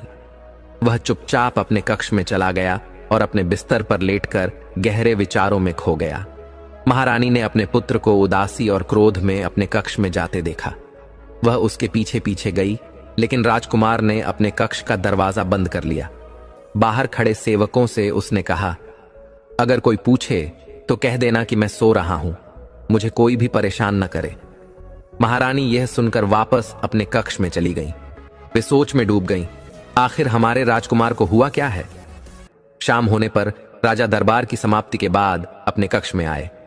उन्होंने महारानी को उदास देखा और पूछा, क्या बात है रानी, आज तुम इतनी चिंतित क्यों हो? महारानी ने कहा, महाराज, आज राजकुमार कक्ष में गया और उसने स्वयं को बंद कर लिया। वह किसी से बात नहीं कर रहा है। कृपया आप उससे बात करके देखिए कि आखिर क्या हुआ है। राजा ने महारानी की बात सुनी और गंभीरता से सोचा, आखिर हमारे पुत्र को क्या चिंता हो सकती है? राजकुमार ने अपने माता पिता के सामने क्रोधित होते हुए कहा, आज नगर भ्रमण पर गया था और वहां मैंने कुछ ऐसी बातें सुनी जिन्होंने मुझे व्यथित कर दिया। राजा जी, क्या कोई पंडित जी जिनका नाम दीनानाथ है आपके दरबार में आते हैं?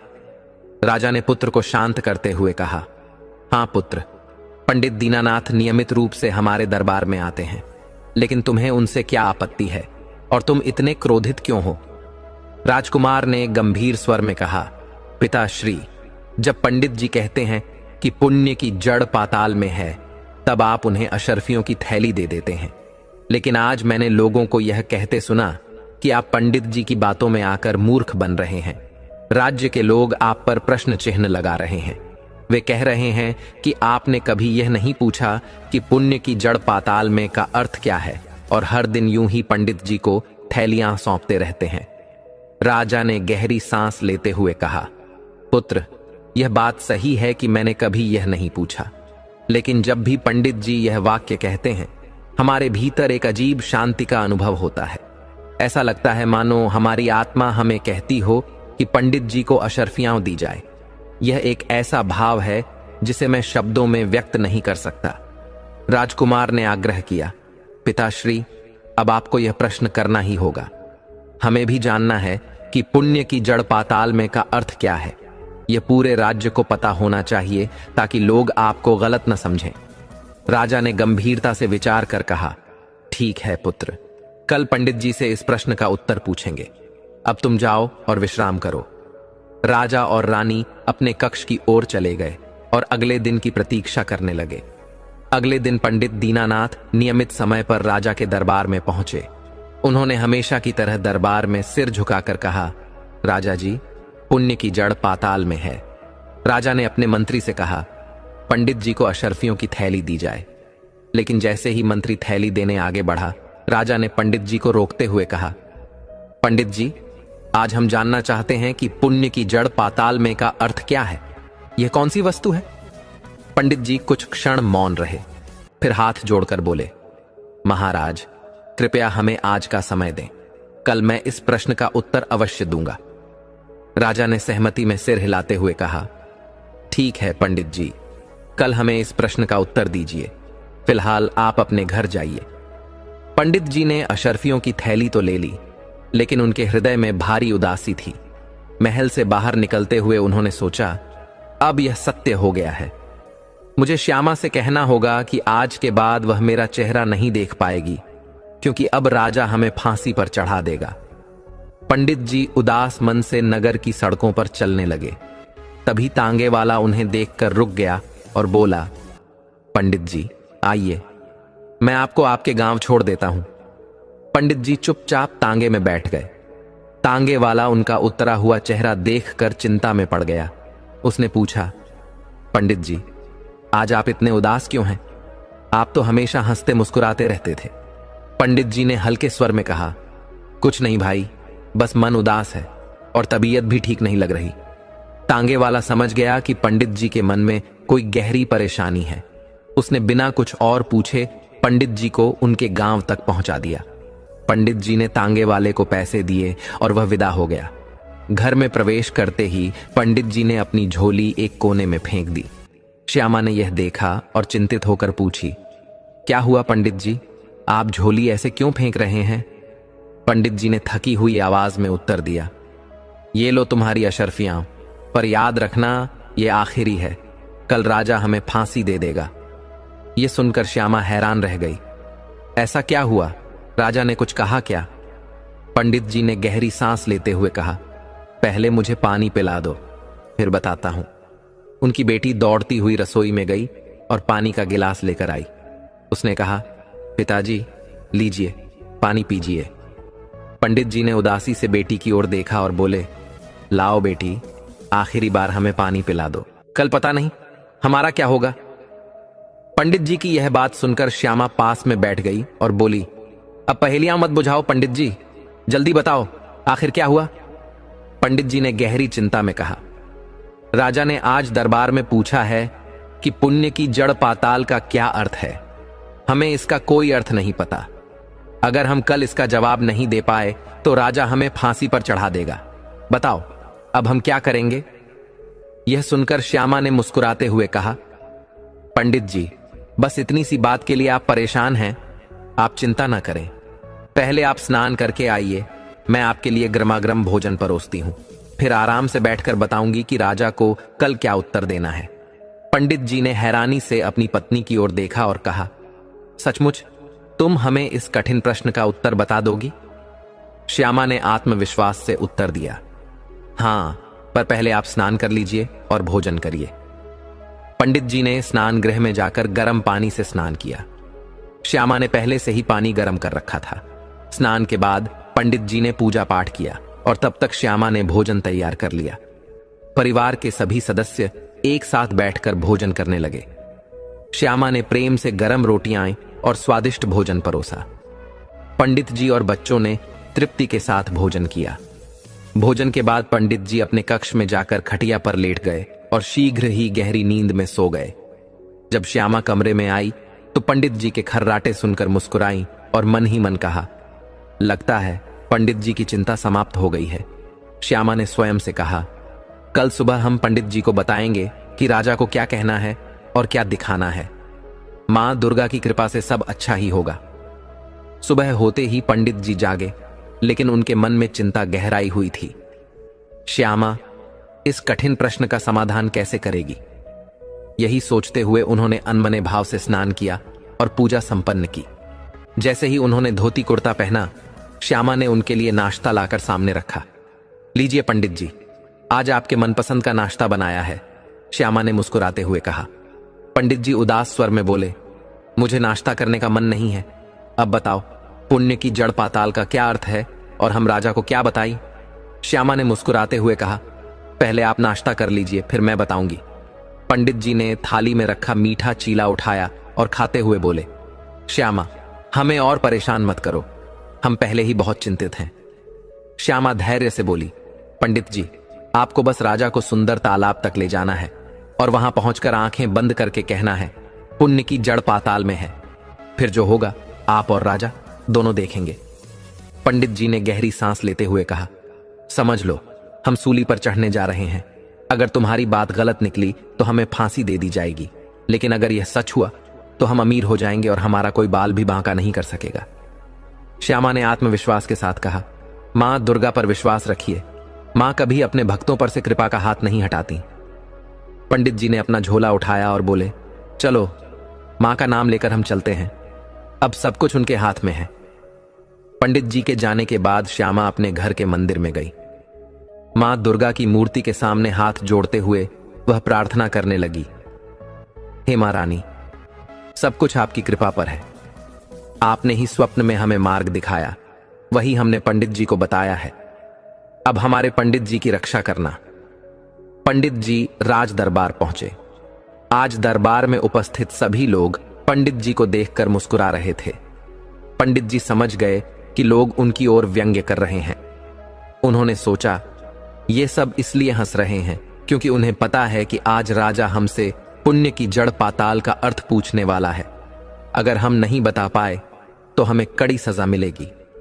पंडित जी मन ही मन मां दुर्गा का स्मरण करते रहे, हे मां, अब सब कुछ आपके ही हाथों में है। तभी एक दरबारी ने आवाज लगाई, राजा साहब दरबार में पधार रहे हैं। सभी लोग खड़े हो गए।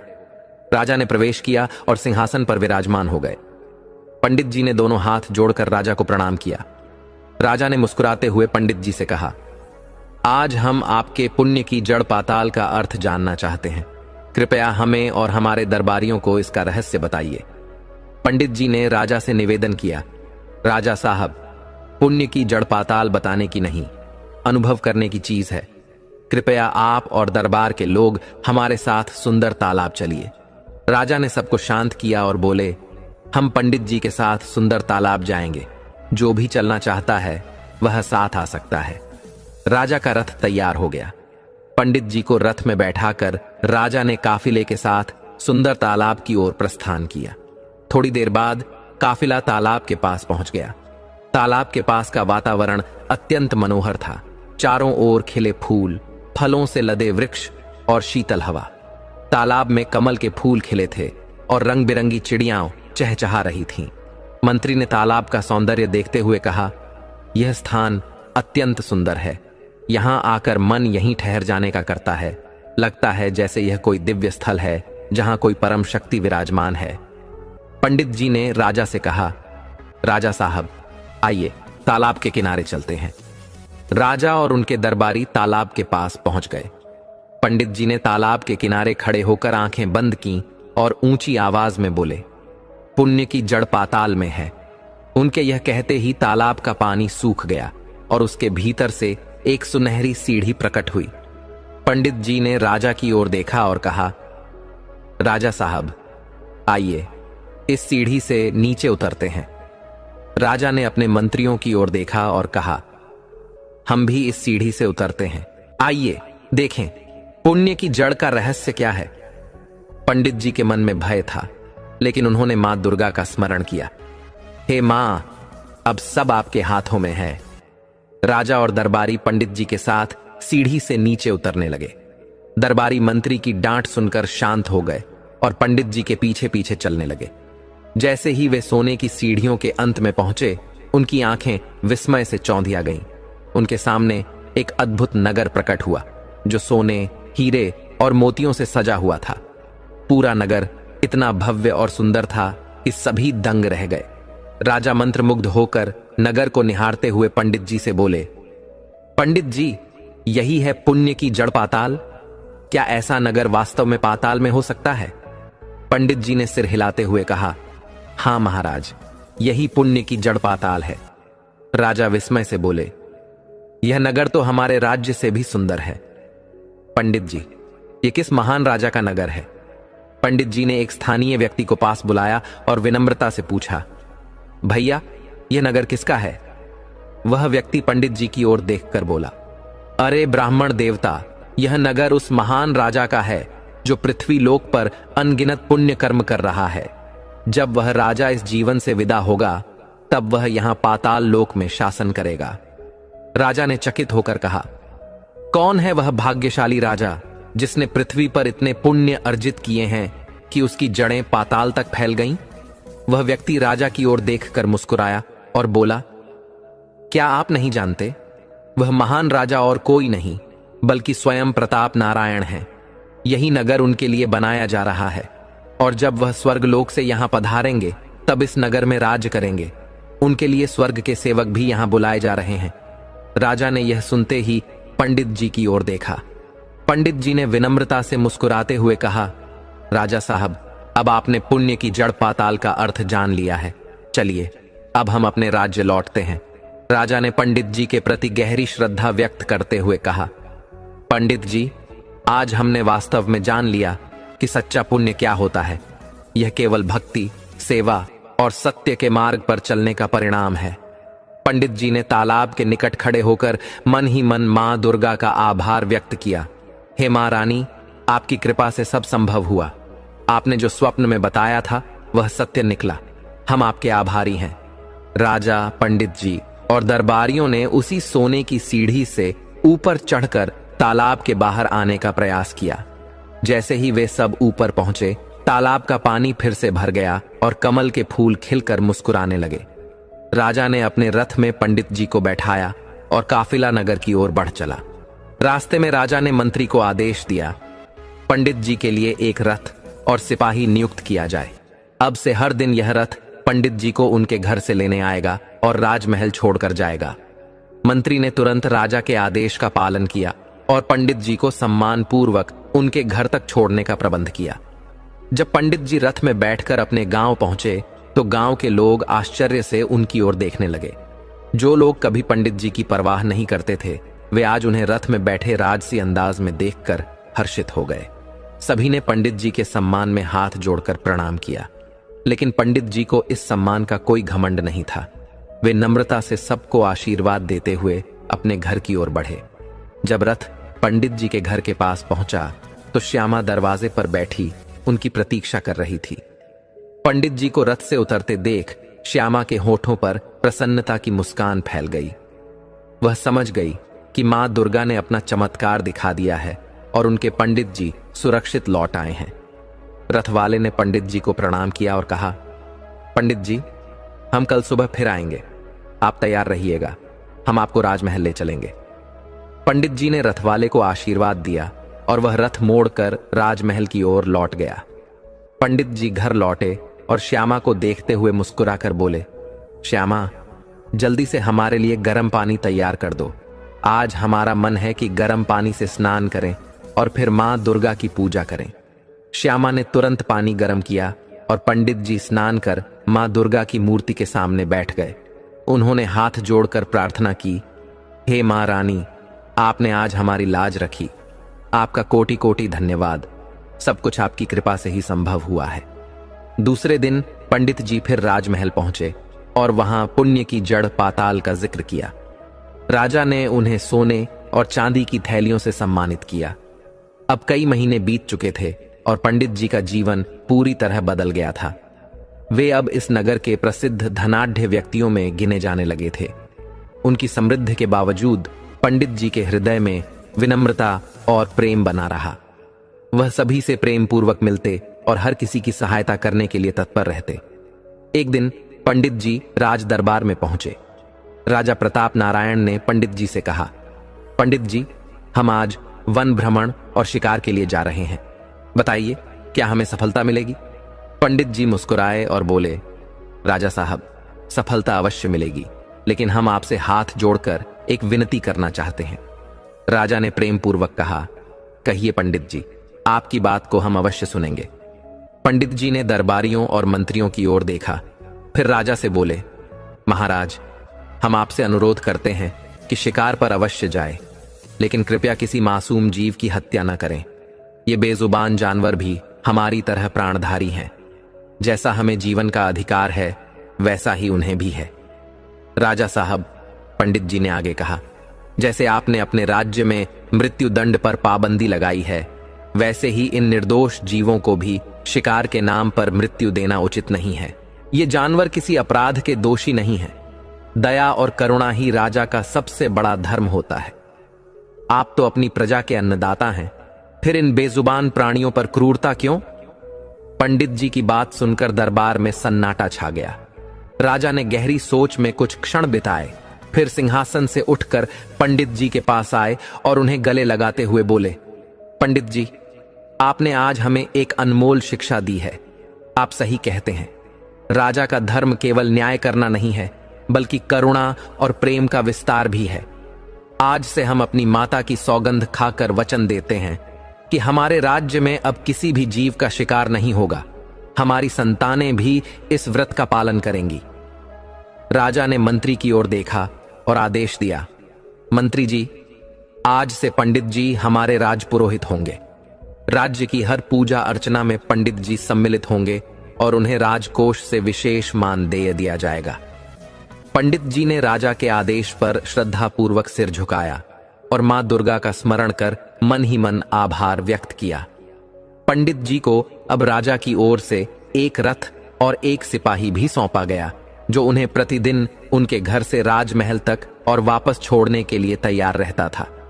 एक दिन राजा प्रताप नारायण ने राज्य के सीमावर्ती क्षेत्रों का निरीक्षण करने का निश्चय किया। वे अकेले ही वन भ्रमण पर निकल पड़े, बिना किसी काफिले के। दिन भर जंगल में घूमते हुए वे अपने राज्य की सीमाओं की स्थिति का जायजा लेते रहे। संध्या हो चली थी और अब उन्हें प्यास लगने लगी थी। राजा ने चारों ओर नजर दौड़ाई, लेकिन कहीं भी पानी की व्यवस्था नहीं दिखी। मन ही मन उन्होंने सोचा, यह अच्छा हुआ कि हमें राज्य की स्थिति का भान हुआ। यात्रियों के लिए हमारे राज्य में पर्याप्त जल की व्यवस्था नहीं है। राजा ने निश्चय किया, जितनी जल्दी हो सके हमें जगह जगह पर नए कुएं खुदवाने होंगे, ताकि किसी भी यात्री को प्यास से परेशानी ना हो। यह हमारा कर्तव्य है कि प्रजा और राहगीरों के लिए जल की समुचित व्यवस्था करें। राजा प्रताप नारायण घोड़े पर सवार होकर पंडित जी के गांव पहुंचे। उन्हें अब तक यह ध्यात नहीं था कि पंडित जी कहां निवास करते हैं, क्योंकि पंडित जी ने कभी इसका जिक्र नहीं किया था। उसी समय पंडित जी राज दरबार गए हुए थे। राजा गांव में घूमते घूमते पंडित जी के घर के द्वार पर पहुंचे और बाहर से आवाज लगाई, अरे कोई है घर में? एक पथिक प्यासा खड़ा है, यदि कोई हो तो कृपा कर पानी पिला दे। उस समय श्यामा किसी पड़ोसी के घर गई हुई थीं।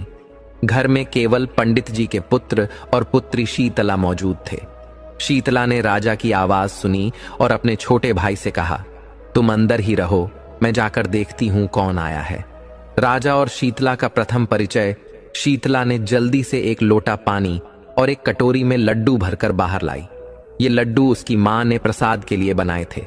उसने राजा की ओर बढ़ते हुए कहा, मुसाफिर, यह पानी पी लीजिए और ये लड्डू भी ग्रहण कीजिए।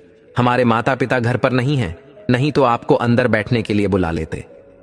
राजा ने जैसे ही शीतला को देखा, वे उसकी सौम्यता और भोलपन से मंत्रमुग्ध हो गए। शीतला ने फिर आग्रह किया, पानी और लड्डू ग्रहण कीजिए। राजा ने मुस्कुराते हुए पानी का लोटा लिया और लड्डू भी खा लिया। शीतला की सरलता और मधुर वाणी से राजा का हृदय आलोकित हो उठा। लड्डू खाते हुए राजा ने उससे पूछा, पुत्री, तुम्हारा नाम क्या है? शीतला ने उत्तर दिया, मेरा नाम शीतला है। राजा ने फिर पूछा, यह गांव कौन सा है? शीतला ने गांव का नाम बताया। गांव का नाम सुनकर राजा मन ही मन मुस्कुराए, लेकिन कुछ और कहे बिना वहां से चल दिए। परंतु शीतला की सरलता ने राजा के मन पर गहरा प्रभाव छोड़ा। राजमहल लौटने के बाद राजा के मन में शीतला की छवि बार बार उभरने लगी। उनके मन में किसी भी कार्य के प्रति रुचि समाप्त हो गई। राजा के व्यवहार में आए इस बदलाव को उनके मंत्री ने भांप लिया और विनम्रता से पूछा, महाराज, आप इतने चिंतित क्यों हैं? क्या कोई बात है जो हमें नहीं पता? राजा ने गहरी सांस लेते हुए कहा, मंत्री जी, मुझे एक कन्या से प्रेम हो गया है। वह मुझसे उम्र में बहुत छोटी है, लेकिन उसका भोलापन और सौम्यता मेरे हृदय को छू गई है। मैं उसे अपनी रानी बनाना चाहता हूं। उसका नाम शीतला है और वह उसी गांव में रहती है जहां हमारे पंडित जी का निवास है। मंत्री ने मुस्कुराते हुए कहा, महाराज, क्यों ना हम पंडित जी से बात करें? राजा ने कहा, नहीं, अभी नहीं। पहले हमें रानी साहिबा और हमारे पुत्र से बात करनी होगी। हमें संदेह है कि वे इस प्रस्ताव को सहजता से स्वीकार नहीं करेंगे। मंत्री ने सिर हिलाते हुए कहा, ठीक है महाराज, पहले आप अपने परिवार से बात कर लीजिए, उसके बाद हम पंडित जी से चर्चा करेंगे। उधर शीतला ने पंडित जी को बताया, पिताजी, आज एक व्यक्ति आया था जो प्यासा था और उसने खुद को राजा बताया। मैंने उसे पानी और लड्डू दिया। पंडित जी यह सुनकर अचंभित हो गए और हर्ष से भर उठे। अरे, हमारे राजा साहब यहां आए थे? उन्होंने शीतला से पूछा। पुत्री, क्या तुमने उन्हें अच्छे से बैठाया? शीतला ने मासूमियत से उत्तर दिया, हां पिताजी, मैंने उन्हें एक चादर दी थी और लड्डू तथा पानी भी दिया। पंडित जी ने गहरी संतुष्टि से कहा, मां दुर्गा की कृपा है। राजा साहब हमारे घर आए थे, लेकिन अफसोस, उस समय श्यामा घर पर नहीं थी। पंडित जी मन ही मन प्रसन्न हो रहे थे और सोचने लगे, जब मैं अगले दिन राज दरबार जाऊंगा तब राजा साहब अवश्य मुझसे कहेंगे कि वे मेरे गांव आए थे और मैं गर्व से कह दूंगा कि वह लड्डू और पानी मेरी ही पुत्री ने आपको दिया था। पंडित जी उत्साह और आनंद से झूम उठे, लेकिन इस आनंद में भी वे रात भर सो नहीं सके। राजा के आगमन का ख्याल उनके मन में छाया रहा। अगली सुबह पंडित जी ने जल्दी जल्दी स्नान किया, पूजा की और सजी धजी धोती कुर्ता पहनकर राज दरबार जाने के लिए तैयार हो गए। राजा प्रताप नारायण के हृदय में शीतला की छवि बस चुकी थी और उन्होंने मन बना लिया था कि शीतला को अपनी रानी बनाएंगे। उसी रात उन्होंने रानी साहिबा से बात की और कहा, रानी साहिबा, हमसे एक बात कहनी है जो आपके लिए कठिन हो सकती है, लेकिन हम इसे अपने हृदय में और अधिक दबाकर नहीं रख सकते। हमारे हृदय में किसी और की छवि बस चुकी है। रानी साहिबा ने राजा के इस बदले हुए व्यवहार को कई दिनों से देखा था। वह आशंका से बोली, महाराज, हम समझते थे कि आप किसी चिंता में हैं। अब कृपया हमें बताइए, ऐसा क्या हुआ है? राजा ने रानी का चेहरा देखते हुए धीरे से कहा, रानी साहिबा, हम पंडित जी के गांव की एक अत्यंत सुंदर कन्या शीतला से प्रेम करते हैं। हम उसे अपनी रानी बनाना चाहते हैं। यदि आपको स्वीकृति हो तो हम उससे विवाह कर लें। रानी साहिबा मुस्कुराते हुए बोली, महाराज, आप राजा हैं, कई रानियां में रखना आपका अधिकार है। हम आपकी अर्धांगिनी हैं और हमारा धर्म है कि हम आपकी प्रसन्नता में सहभागी हों। यदि आप प्रसन्न रहेंगे तो राज्य का कार्य भी अच्छे से होगा। आपकी प्रसन्नता ही हमारी प्रसन्नता है। आप उसे अपनी रानी बना सकते हैं। राजा ने चिंतित होकर कहा, पर हमारा पुत्र इस निर्णय को स्वीकार नहीं करेगा। रानी साहिबा ने प्रेम से कहा, आप इसकी चिंता न करें, हम उसे समझा देंगे। राजा अत्यंत प्रसन्न हुए, लेकिन वे यह समझ नहीं पाए कि रानी के हृदय में कितना दुख छिपा था। अपने पति के लिए त्याग करना रानी का धर्म था। अपने मन का दुख छुपाकर उन्होंने राजा की प्रसन्नता को प्राथमिकता दी। अगली सुबह राजा ने अपने मंत्री से कहा, मंत्री जी, पंडित जी के गांव जाइए और शीतला के घर में हमारा विवाह प्रस्ताव प्रस्तुत कीजिए।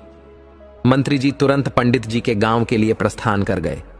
उधर पंडित जी राज दरबार पहुंचे और राजा के प्रसन्न मुखमंडल को देखकर उनके मन में प्रसन्नता का संचार हुआ। राजा साहब ने पंडित जी को देखते ही कहा, अरे पंडित जी, हमारे दामाद बनने का समय आ गया है। मंत्री जी हमारे विवाह का प्रस्ताव लेकर आपके गांव गए हैं। पंडित जी यह सुनते ही आश्चर्यचकित रह गए और स्तब्ध होकर बोले, महाराज, आप किस कन्या से विवाह करने जा रहे हैं? राजा साहब हंसते हुए बोले, हम उस कन्या से विवाह करेंगे जिसका नाम शीतला है। हम उसके पिता का नाम नहीं जानते, परंतु उसकी सरलता ने हमारे हृदय को जीत लिया है। पंडित जी के कानों में जैसे वज्रपात हुआ। उन्हें चक्कर आने लगा और वे गिरने ही वाले थे कि एक सैनिक ने उन्हें संभाल लिया। राजा ने चिंतित होकर पूछा, पंडित जी, क्या आपकी तबीयत ठीक नहीं है? पंडित जी ने धीरे से कहा, हां महाराज, हमारी तबीयत ठीक नहीं है। हमें कुछ देर विश्राम की आवश्यकता है। राजा से अनुमति लेकर पंडित जी घर लौटने के लिए निकले। लेकिन उनके मन में गहरा असमंजस था। वे सोचते रहे, यह राजा साहब को क्या हो गया है?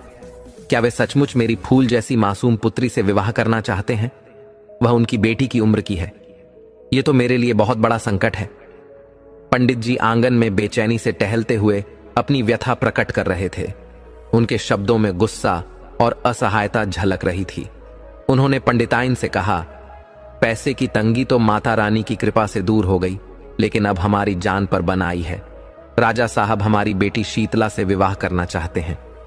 हम उन्हें मना भी नहीं कर सकते, वरना वह हमें और हमारे परिवार को नष्ट कर देंगे। पंडिताइन ने सिर झुकाकर पंडित जी की बातें सुनी, परंतु उनके भीतर विश्वास की लौ अभी भी जल रही थी।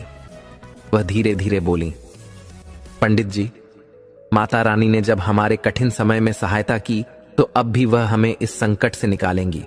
हमें उन पर पूरा विश्वास रखना होगा। पंडित जी गुस्से से बोले, श्यामा, यह सब तुम्हारी ही गलती है। अगर तुम मुझे राजा के दरबार में नहीं भेजती, तो आज यह विपत्ति हम पर नहीं आती। हम इन एहसानों के बोझ तले दबे नहीं होते। श्यामा ने धैर्यपूर्वक उत्तर दिया, पंडित जी, जो कुछ हुआ उसमें हमारी नियति का हाथ था। माता रानी ने पहले हमारी सहायता की है और अब भी करेंगी। आप चिंता मत कीजिए।